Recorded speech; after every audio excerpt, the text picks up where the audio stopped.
주입니다. 오늘부터 여러분들하고 도형 심리를 활용해서 연애와 결혼을 한번 풀어보겠습니다.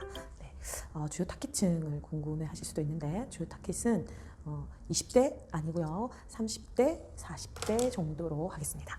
네, 20대 같은 경우에는 몸이 너무 뜨거워서 눈 맞으면 다 가기 때문에 제가 감당할 수 있는 그런 대상이 아니에요. 그래서 30대, 40대 위주로 이야기를 주로 풀 거고요.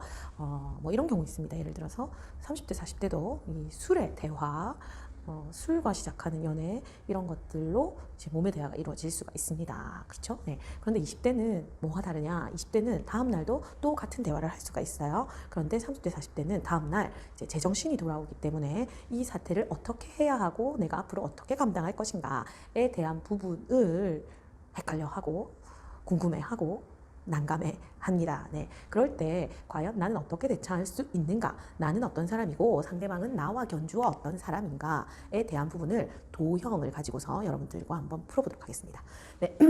저는 도형심리 13년 차 상담사고요. 지금은 메타 리더십 그룹에서 교수로 일을 하고 있습니다. 네, 리더십, 소통 뭐 이런 것들을 강의하고 있습니다. 그리고 부산대학교 대학원에서 통합예술치료학과 석사과정 중에 있습니다. 오늘은 여러분들하고 뭐 이렇게 구체적인 유형을 본다기보다는 도형 심리가 어떤 것인지 그 개론에 대해서 간단하게 얘기 정도만 해보도록 하겠습니다. 네. 도형 심리가 뭐냐? 도형은 화면에 보시는 것처럼 동그라미, 세모, 네모, S에 대해서 각각 타고난 기질이 있다를 이야기하는 것입니다. 그 기질은 살아가면서 바뀌고 그 바뀔 수 있는 부분과 바뀌지 않는 부분은 어떤 부분이 있는가 이런 것들 이야기해 드릴 건데요. 그것을 연애에 접목시켜서 해볼 겁니다. 네. 그러면 먼저 여쭤보겠습니다. 먼저 물어볼게요. 여러분은 기질이 있다고 믿으십니까? 기질은 있습니까?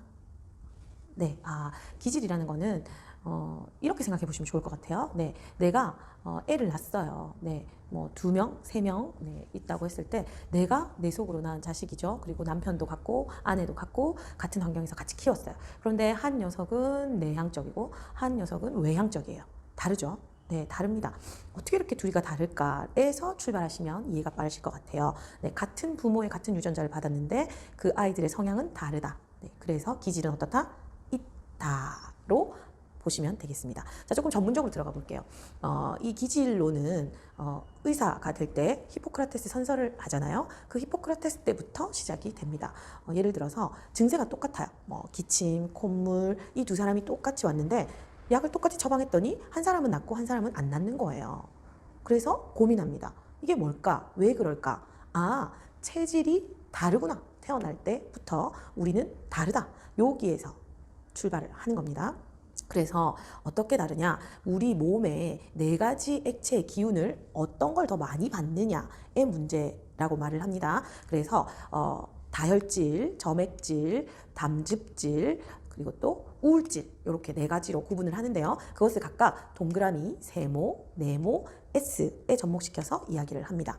네, 그럼 먼저 기질에 대해서 이야기를 해볼게요. 네, 기질이라는 것은 타고나는 거고 바뀌지 않는 선천적인 것이다 이렇게 보시면 되고요. 이 기질이 어떤 환경에서 어떻게 자랐느냐, 어떤 부모 밑에서 어떤 선생님의 가르침에 어떤 친구들과 놀았느냐에 따라서 성격이 형성이 됩니다. 그게 20살 전후예요. 네, 그래서 아이들, 그러니까 우리가 고등학교 졸업하기 전까지는 기질대로 사는 거예요. 그러다가 이제 서서히 성인이 되어 가면서 내가 이렇게 살면 안 되겠구나, 혹은 이렇게 사는 게 멋지구나, 이런 다양한 환경의 영향을 받으면서 적응하게 되는 것이죠. 그래서 아이들을 키울 때 중요한 겁니다. 어떤 환경에서 자랐냐에 따라서 성격이 원만해질 수도 있고요. 아닐 경우에는 힘든 성격으로 갈 수도 있습니다. 자, 그러고 나서 이 성격은 또 직장 생활, 사회 생활을 거치면서 나중에 50대, 60대가 되면 인격으로 가는 거죠. 네, 이 인격으로 갈 때 비로소 사람이 되었다.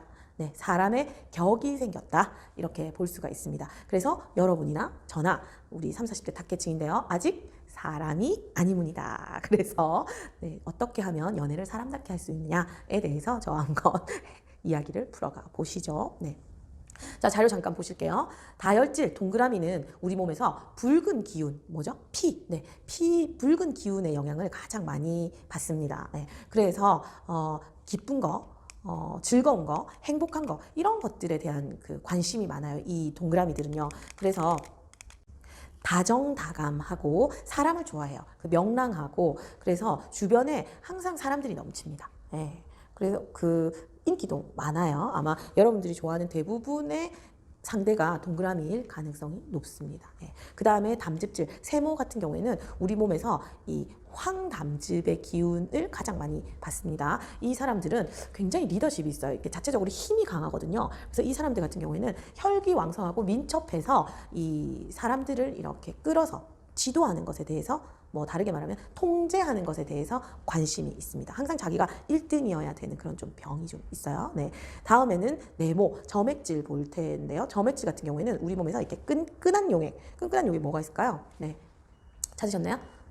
저는 침 정도 얘기하겠습니다. 네. 그 외에도 다양한 끈끈한 용액이 있습니다. 그죠? 네, 30, 40대시니까 상상해 보시고 우리 연애학 개론에서 빠뜨릴 수 없는 그 녀석, 네, 그 녀석들의 끈끈함, 그 영향을 받는 것이 점액질입니다. 이 점액질 같은 경우에는 좀 평화주의자들이에요. 그래서 안정감, 느긋함, 바쁠 게 없어요. 세상사 다 그냥 선비처럼 느긋하게, 그냥 걸음걸이도 느긋하게, 네, 그런 사람들이고 항상 그래서 양보를 많이 합니다. 네, 주변 사람들에게 이렇게 소란이 일어나는 걸 싫어하기 때문에 그냥 내가 하나 안 먹고 말지. 저거 해서 뭐 하겠노? 그냥 좋은 게 좋은 거다. 우리 사이좋게 지내자. 이렇게 이야기하는 사람들입니다. 그 다음 마지막 하나 남았죠? 우울증. 네, S. 실질적으로 S는 수학적으로 얘기하면 도형은 아닙니다. 그죠? 왜냐하면 도형이라는 것은 선과 면이 있어야 되거든요. 그죠? 면이 있어야 하는데 이 S 같은 경우에는 어때요? 네, 면이 없고 그냥 선으로만 이루어져 있죠. 그래서 이 S들은 조금 특이한 부분이 있다는 점을 감안해 주십시오. 그래서 S들 같은 경우에는 검은색 액체의 영향을 많이 받습니다. 신기하죠? 우리 몸에 검은색 액체는 어디에 있을까요? 찾으셨어요? 저는 여기, 네, 여기 먹물 정도, 네, 여기에 검은색 액체가 있는데 그 정도로 우리 몸에는 검은색 액체를 찾기가 힘들어요. 근데 그 힘든 걸 S들이 해낸다는 거죠. 대단하죠, S는. 그만큼 S는 또 완벽주의자들이에요. 그래서 완벽을 추구하기 때문에 사실상 실질적인 일상생활에서 S들을 만나게 되면 좀 까칠하고 힘든 유형일 수 있습니다. 예, 그리고 또 이 검은색이 가지고 있는 그 느낌이 우울하잖아요. 그죠? 그래서 태어날 때부터 좀 우울하고 좀 그로테스크하고 좀 그런 부분들이 있어요. 그래서 붉은색 액체, 그 밝은 기운을 쓰는 동그라미들과 비교해 보시면 좀 확연히 다른 부분들을 느끼실 수가 있으실 겁니다. 네.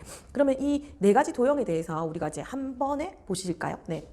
위, 아래, 왼쪽, 오른쪽 이렇게 구분이 되는데 지금 위에 있는 도형이 동그라미하고 세모잖아요. 그죠? 이 동그라미 세모 같은 경우에는 외향적인 기질을 타고났습니다. 그리고 또 행동이 좀 빠른 편이에요. 예. 그리고 밑에는 내향적이고 느긋한 편입니다. 자, 행동을 빠르다, 느긋하다 구분할 때 어떤 기준을 잡으면 될까요? 나는 어떤 때 빠르고 어떤 때 느긋한데? 네, 맞습니다. 다 그렇죠. 예. 그래서 일을 할 때 빠르고 느리다의 기준은 아닙니다. 여기서는 일상생활에서 우리가 말을 하거나 아니면 밥을 먹거나 특히 걸음걸이에서 내가 좀 남들보다 빠른 편이다. 네, 그러면 위쪽입니다. 난 항상 남들보다 늦게 뒤따라 걸어가거나 숟가락도 항상 늦게 놓는다. 그러면 네, 아래쪽이 되겠습니다. 자, 그럼 왼쪽 오른쪽은 어떻게 구분할까요? 내가 일을 더 중요하게 생각하는 사람이 있고 사람을 더 중요하게 생각하는 사람이 있습니다.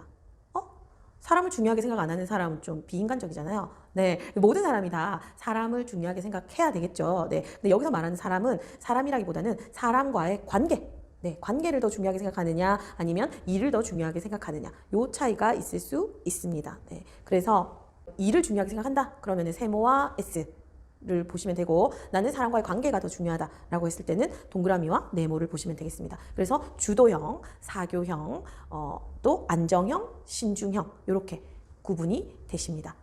네, 이게 왜 중요하냐면요. 우리가 연애학 개론을 이야기한다고 했는데 연애에서도 내가 어떤 스타일이고 어떤 기질인지 알아야 상대방도 어떻다라는 걸 이야기할 수 있거든요. 예, 내가 어떤 스타일인지도 모르는데 상대방이 자꾸 이런다 저런다 한다는 건 기준 없이 왔다 갔다 하는 겁니다. 그래서 오늘 여러분들이 하실 숙제는 내가 어떤 기질인지를 찾아내시는 거예요. 예, 내가 타고난 기질은 변하지 않는다고 했습니다. 물론 지금 여러분들이 30대, 40대시기 때문에 성격을 입어서 많은 부분 가지고 있으실 수 있어요. 그렇지만 타고날 때 어떤 기질이다는 굉장히 중요한 부분입니다. 네, 내가 스트레스 받았을 때 혹은 극한의 상황일 때 일생을 살아가는 동안에 변하지 않는 부분에서 나의 연인과 내가 어떻게 맞출 것인가 하는 가장 접점에 있는 부분이기 때문에 기질을 찾아내는 것은 연애학 개론뿐만이 아니라 모든 부분의 인간관계에서 아주 중요한 부분이 되겠습니다. 자, 뭐 어떻게 찾아낸다고요?